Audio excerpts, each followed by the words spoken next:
আসসালামু আলাইকুম। একটা টপিকস দেখলাম ইন্টারেস্টিং। সিএনএন বলছেন এই টপিকসটা, এটি মিস্টার রোনাল্ড লিখেছেন এপ্রিল 9, 2025, মিনস আজকে।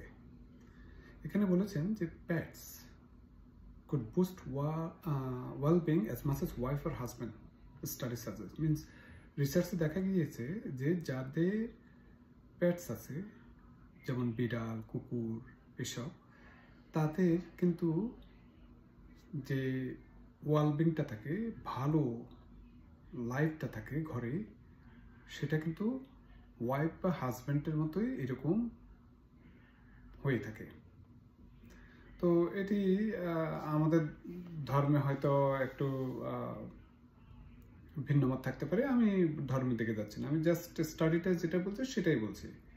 তো এইখানে বলছেন যে যাদের কাছে বিড়াল বা কুকুর থাকে তারা এত বেশি ভালো থাকেন যে তারা তাদের কম্পেনিয়ন হিসেবে পান, যেরকম হাজব্যান্ড বা ওয়াইফ থাকলে যেরকম কম্পেনিয়ন থাকে, ওর সাথে কথাবার্তা বলা যায়, তারপর ওকে আলিঙ্গন করা যায়, তারপর যেখানে যায় সেখানে ওকে নিয়ে যাওয়া যায়। এগুলি যে একটা যে আমাদের যে ওয়েলবিং এর ব্যাপার আছে, আমাদের ভালো থাকার ব্যাপার আছে, সেইটি এখানে তুলে ধরেছেন। এবং এখানে ইন্টারেস্টিং যে এই অ্যানিমাল কম্পেনিয়নটা থাকলে ওনারা একটা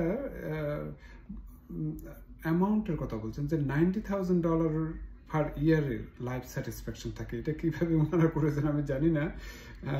এটা পাবলিশ হয়েছে মার্চ 31 জার্নাল সোশ্যাল ইন্ডিকেটরস রিসার্চে। তারপর ওনারা বলছেন যে যেভাবে হাজব্যান্ড বা ওয়াইফ কম্পেনিয়ন থাকলে যেভাবে ওনাদের পার্সোনালিটি ভালো থাকে, ভালো ফিল করে থাকেন, সেইভাবে প্যাটসের মাধ্যমে ভালো থাকেন। তবে একটি কথা আমি না বললেই নয়, এই প্যাটসগুলো না যখন আপনি আদর যত্ন দেখেন, ওরাও কিন্তু বেশ আপনাকে ভালোবাসে। এবং এই ভালোবাসাটা কিন্তু একদম বিনিময়ে ওরা কিছুই চায় না। আমরা যেরকম মানুষগুলো যেরকম অমানুষ হয়ে যায়, আমরা যেরকম অনেক অকৃতজ্ঞতায় ভুগে থাকি, ওই আনগ্রেটফুলনেসটা অ্যানিমেলদের মধ্যে নাই। অ্যানিমেলরা কিন্তু আপনার প্রভুর থেকে, ওদের কম্পেনিয়ন থেকে যদি আপনার ভালোবাসা, ওরা যথেষ্ট উজাড় করে দিয়ে থাকে। তো এই জন্য বিদেশে দেখি যে প্রায় সবাই বাসায় বাসায় এই ধরনের অ্যানিমেল থাকে, এদের কুকুর বা বিড়াল। তো থ্যাংক ইউ।